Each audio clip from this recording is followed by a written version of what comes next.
Alors normalement c'était un projet de loi immigration qui devait être ferme et avoir une partie intégration. Donc on a vu que l'article 3 sur la régularisation qui était un pis-aller mais qu'on pouvait voter parce que ça permettait de régulariser les sans-papiers actuellement qui sont proies à des situations difficiles parce que l'intégration se fait par le travail. Ça a disparu pour revenir à la situation à peu près initiale avec quelques aménagements. On a supprimé l'aide médicale.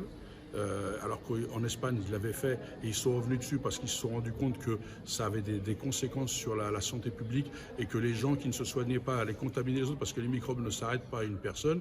Donc on a eu depuis le début toute une séquence comme ça avec des amendements qui en fait cette loi qui devait être sur 2 piliers fermes et intégratrices, elle n'est ni ferme ni intégratrice, c'est une loi qui va produire des sans-papiers.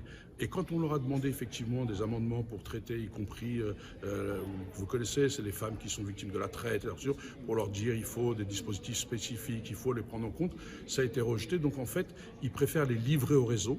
On préfère livrer les gens au réseau parallèle, au réseau économique qu'on connaît, l'exploitation par le travail, etc.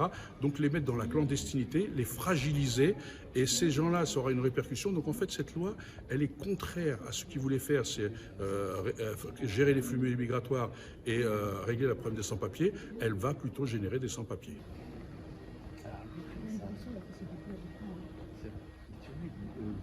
Au Sénat, la majorité de droite l'emmène d'ailleurs, elle a perdu sa boussole parce qu'ils votent des amendements avec l'extrême droite. Donc ça devient un peu inquiétant. Je pense qu'à l'Assemblée nationale, je l'espère, revue, elle sera retouchée. Mais le problème qu'il y a, c'est qu'aujourd'hui, on n'est pas dans une loi d'intérêt national, on est dans une loi d'équilibre politique. Chacun essaye de parler à son camp politique et les gens vont chercher des alliances pour essayer de faire passer à minima des choses qui vont donner l'esprit qu'ils ont fait quelque chose, alors qu'en fin de compte, ce sera l'inverse qui sera fait. Les candidats de ma liste, bonjour.